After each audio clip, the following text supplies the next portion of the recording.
When the Cabinet Secretary for Public Service, Gender and Youth Affairs, Cecily Kariuki, appeared before the Public Investments Committee, she acknowledged that she could not take action against Board Chair Bruce Odhiambo, who had been adversely mentioned in the Youth Fund scam, for he is a presidential appointee.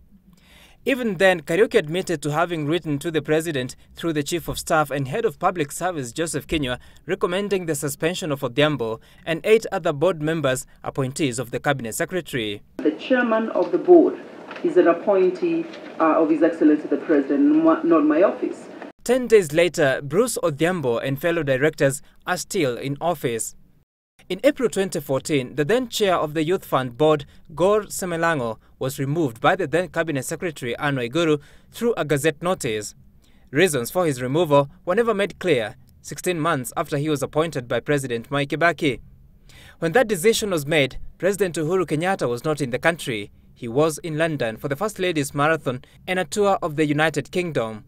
Why then is it so difficult to suspend or remove Bruce Odhiambo, who has already admitted to contravening the law and defying resolutions of the board that he chairs? The CEO came and presented to me that she was having challenges in executing her duties, and that's the basis in which I gave her authority to sign. Without the board approval? Without the board approval. Unilaterally?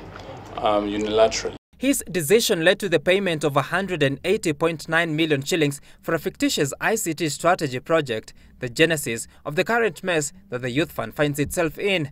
In other similar instances where officials have been cited in financial impropriety, those mentioned have been suspended forthwith, including cabinet secretaries, to safeguard public resources and the investigation process. The question that once again arises is, why not Odhiambo?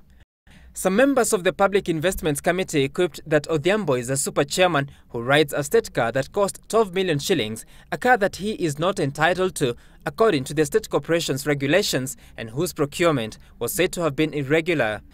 According to the State Corporations Act, Section 6, subsection 2A, the chairman or board member of a state corporation can be removed by the minister if he conducts himself in a manner deemed to be inconsistent with the membership of the board. For now, the country waits for word from the President and the Cabinet Secretary on the fate of the implicated officials. Sam Gituko, Citizen Weekend.